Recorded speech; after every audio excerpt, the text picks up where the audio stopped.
कठिन शब्द को आधा आधा पेज और डिक्टेशन को 5-5 बार ज़रूर लिखें, इससे आपको अवश्य लाभ मिलेगा।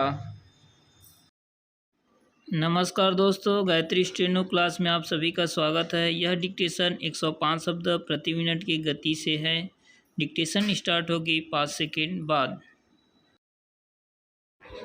संविधान के अनुच्छेद 32 के अंतर्गत प्रस्तुत यह रिट याचिका गुवाहाटी उच्च न्यायालय के सेवानिवृत्ति कार्यवाहक मुख्य न्यायाधीश न्यायमूर्ति के श्रीधर राव के द्वारा प्रस्तुत किया गया था। याची की मुख्य मांग थी कि चूँकि वे कार्यवाहक मुख्य न्यायाधीश के पद पर कार्य करते हुए ही सेवानिवृत्त हुए, इसलिए उन्हें एक नियमित सेवानिवृत्त न्यायाधीश के समान पेंशन व अन्य सुविधाएं प्रदान किए जाने का निर्देश जारी किया जाए। याची को सर्वप्रथम कर्नाटक न्यायिक सेवा से वर्ष 1988 में नियुक्ति मिली। वर्ष 2000 में उन्हें कर्नाटक उच्च न्यायालय में न्यायाधीश नियुक्त किया गया। इसके बाद उन्हें गुवाहाटी उच्च न्यायालय में एक नियमित अवर न्यायाधीश के रूप में अंतरित कर दिया गया।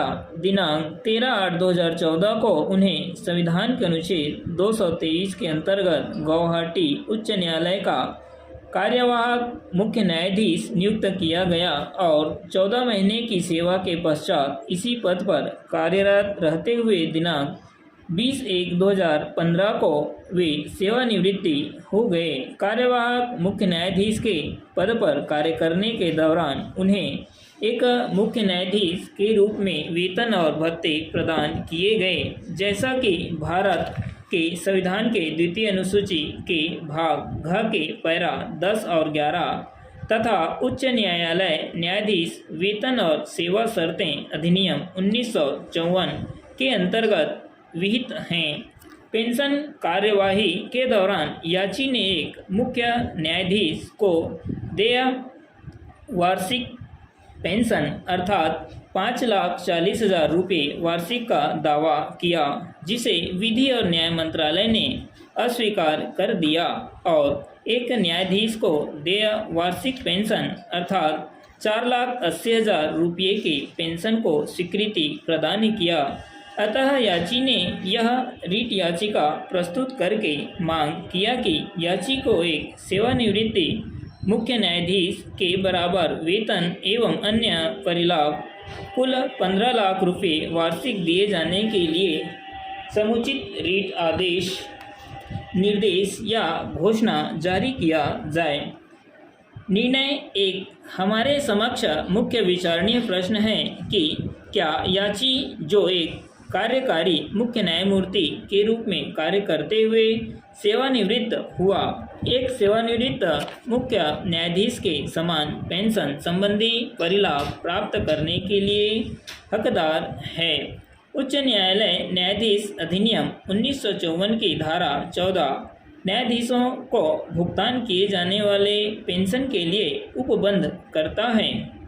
इसमें उपबंध किया गया है कि सेवानिवृत्ति के बाद न्यायाधीश को ऐसा पेंशन देय होगा जैसा कि अधिनियम के पहली अनुसूची के भाग 1 में उपबंधित है, किंतु यह इन शर्तों के अधीन है कि कोई भी न्यायाधीश तब तक पेंशन प्राप्त करने के लिए हकदार नहीं होगा जबकि वह पेंशन के लिए अपनी सेवा का 12 वर्ष से अनधिक सेवा पूर्ण नहीं कर लिया है, या ख उनके 62 वर्ष की आयु पूर्ण नहीं कर लिया है, या ग उसकी सेवानिवृत्ति खराब स्वास्थ्य के द्वारा मेडिकल रूप में प्रमाणित नहीं है।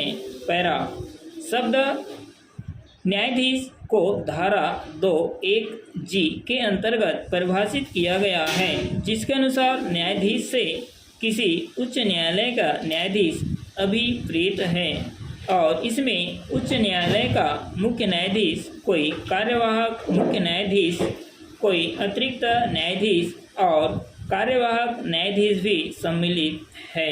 चूँकि याची पदोन्नति से उच्च न्यायालय में एक न्यायाधीश नियुक्ति हुआ, इसलिए उसके लिए प्रथम अनुसूची का भाग तृतीय लागू हो सकता है। अतः उसने भाग तृतीय के अंतर्गत ही पेंशन के लिए आवेदन किया था।